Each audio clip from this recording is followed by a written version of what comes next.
আসসালামাইকুম প্রাণপ্রিয় চাকরিপ্রার্থী ভাই ও বোনেরা, নাশকতা এবং উস্কানির কিন্তু প্রমাণ পাওয়ায় আনসার বাহিনীর যে ঊর্ধ্বতন তিন কর্মকর্তাকে কিন্তু সামরিকভাবে বরখাস্ত করা হয়েছে।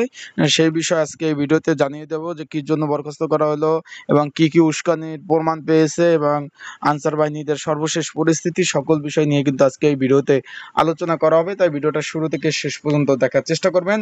বাংলাদেশ আনসার ও প্রতিরক্ষা বাংলাদেশ আনসার ও গ্রাম প্রতিরক্ষা বাহিনীর উপমহাপরিচালক সহ তিন ঊর্ধ্বতন কর্মকর্তাকে সামরিক বরখাস্ত করা হয়েছে।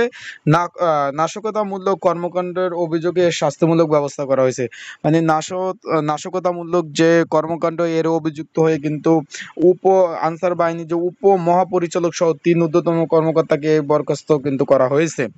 এখন এই বিষয় নিয়ে আরো পড়বো, তার আগে বলে দিই, আপনারা যারা আমার ইউটিউব চ্যানেল নতুন তারা কিন্তু অবশ্যই আমার ইউটিউব চ্যানেলটা সাবস্ক্রাইব করবেন। ফেসবুক পেজ থেকে ভিডিওটি দেখলে অবশ্যই ফেসবুক পেজটা কিন্তু ফলো করে রাখবেন।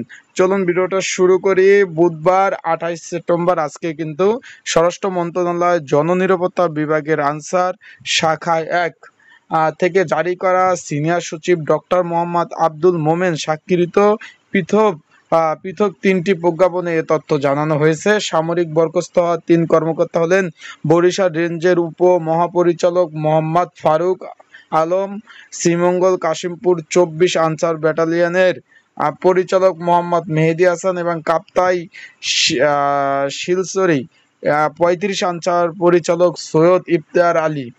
প্রজ্ঞাপনে বলা হয়, সরকারি কর্মচারী শৃঙ্খলা ও আপিল বিধিমালা 2018 মোতাবেক নাশকতামূলক কর্মকাণ্ডের অভিযোগে বিভাগীয় কার্যধারা রুজু সিদ্ধান্ত গৃহীত হয়েছে এবং অভিযোগ মাত্রা ও প্রাকৃতিক বিবেচনায় তাদের দায়িত্ব থেকে বিরত রাখার আবশ্যকতা রয়েছে। যেহেতু সরকারি চাকরির আইন 2018 এর 29(1) ধারা বিধান অনুযায়ী তাদেরকে 17 সেপ্টেম্বর তারিখ থেকে চাকরি হতে সামরিক বরখাস্ত করা হলো।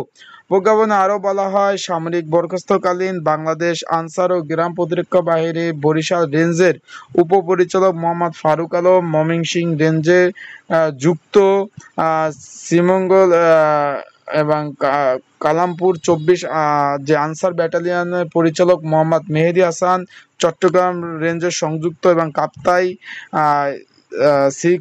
শিলচরি 35 আনসার পরিচালক সৈয়দ ইফতেখার আলী রাজশাহী রেঞ্জে সংযুক্ত থাকবে।